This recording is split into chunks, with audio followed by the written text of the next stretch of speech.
this paradigm shift that is already happening around the world, and you can see continuous examples of this social paradigm shift, social movement, which we like to call happytalism. So we know that throughout the history of mankind, every new problem has produced new solutions along with it, and these new solutions are development for humanity, while every development is progress. So we can consider the issue at hand, the coronavirus pandemic, as an opportunity for human development and progress.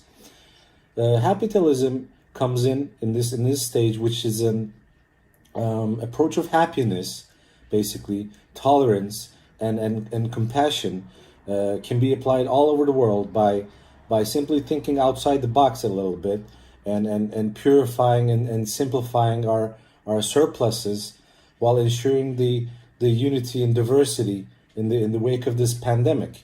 What better time? I mean, constant skirmish around the world will not end, and the unity and diversity cannot be possibly ensured on a planet where defense spending is around $2 trillion a year, and where nearly $12 trillion are spent on weapons due to conflicts in the Middle East alone in the last 20 years. So also on a planet where the wealthiest 1% has more than twice the wealth of the 6.9 living people. This shows us that equality is continually deteriorating. On the other hand, the question is, although the middle income trap is still in place, can prosperity and happiness goals be achieved in many countries? So unless national leaders decide to make a paradigm shift, the world could face a higher cost of epidemics or pandemics in the future. And in this respect, we cannot solve the problems of the 21st century with old concepts and with the incorrectly written text of today's economic books, aimed at consumerism of capitalism mainly. So we have to kind of break the routine, and we must start by wiping out the wrong and unnecessary information, and as well as impositions of globalization and capitalism from our minds. Happiness comes in here as a guiding ideal in politics, which was expressed back in 1776 in the United States Declaration of Independence, written by Thomas Jefferson, officially declaring to the people of the U.S. that provision of happiness is a universal right. So Happytalism proposes a new humanity-oriented model that aims to repair the non-functioning aspects of capitalism, with the aim of ensuring happiness on a global scale after the coronavirus pandemic. It is an approach for solving problems such as poverty, inequality, mental health, climate change, discrimination, freedom, or even unsustainable economic growth. So in addition to this, it is a new economic and humanitarian development system as a whole, which foresees a completely new world in the middle to long run.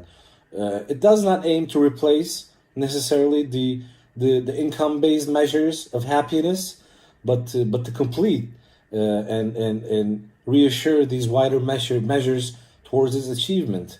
In order to improve these steps, they must be accompanied by changes at the policy level, even though some have already been undertaken around the world, as I mentioned before, by many countries for ensuring happiness around the world. Governments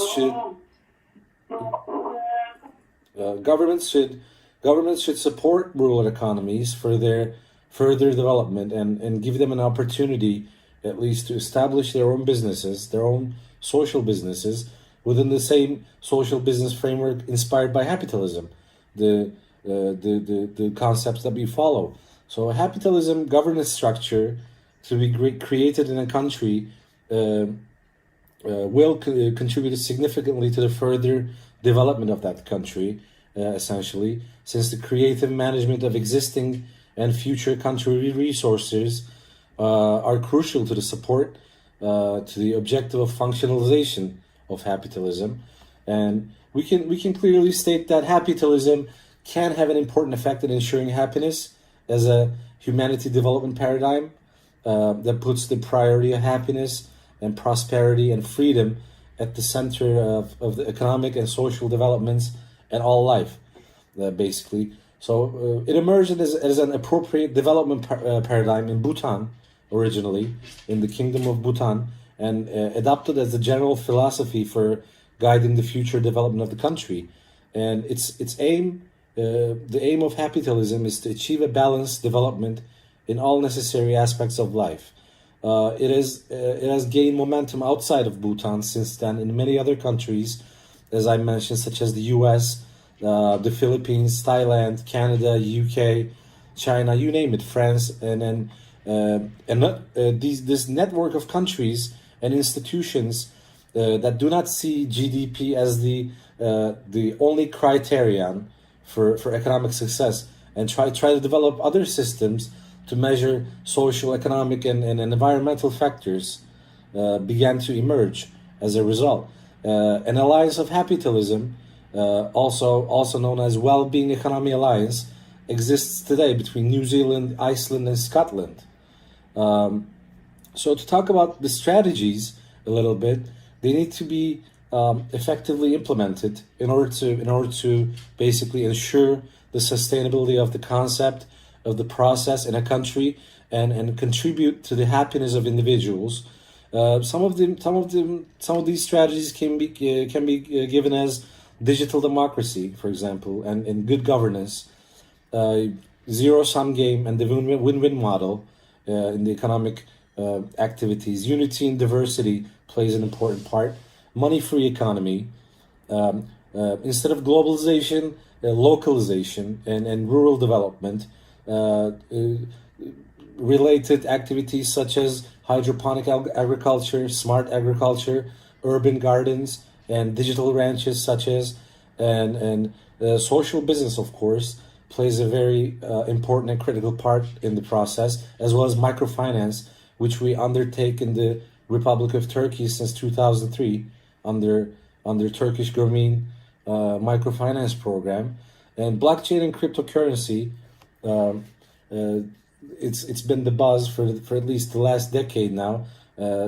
Shows a lot of promises in this concept, as well as basic income and food banking, and waste prevention as a whole in all aspects, following the 80-20 principle, and of course giving back some kind of benevolence. If you make money, if you're a billionaire, if you're a trillionaire, give some of that back to the society, so everybody else can advantage from it and get a head start or living opportunity at least. It's always good to give back to the society. To sum it up, to sum up the whole idea of Happytalism, it's basically, as I said, is a paradigm shift, is a new paradigm to save humankind. Therefore, after the coronavirus pandemic, it's been proposed as a new economic approach, which will achieve global happiness and well-being on all life by 2050. So it provides feasible solutions in our time, where global problems faced by humanity are the direct result of materialistic perspectives of waste, hunger, poverty, inequality, wars and conflicts, discrimination, global pandemics, and climate change are happening, as well as in the aforementioned paradigm of Happytalism. It's a new economic system, totally outside the box, political philosophy, and the paradigm of human development, humanitarian development, that places the priority of happiness, psychological well-being, and prosperity, as well as freedom, at the epicenter of human development and all life. this is basically it. Yeah, this is my presentation. Thank you, Mr. Pati. Yes. Thank you for listening. It was a very nice presentation. You see, capitalism has certainly contributed to the improved standard of living and made many people rich.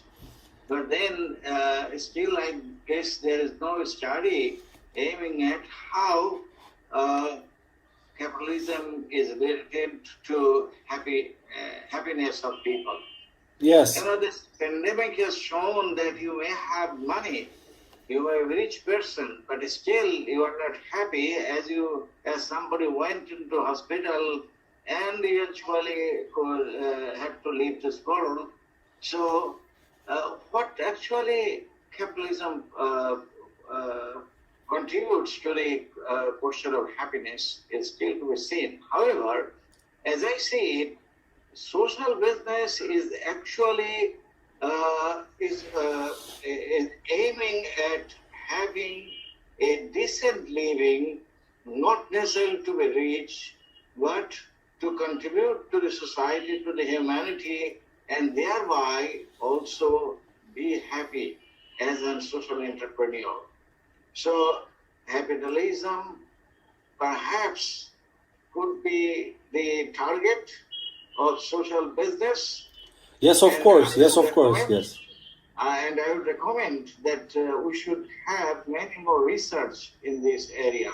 Yes. Thank you once again. Yes, no problem. Thank you. I would like to invite the last speaker. Is he here?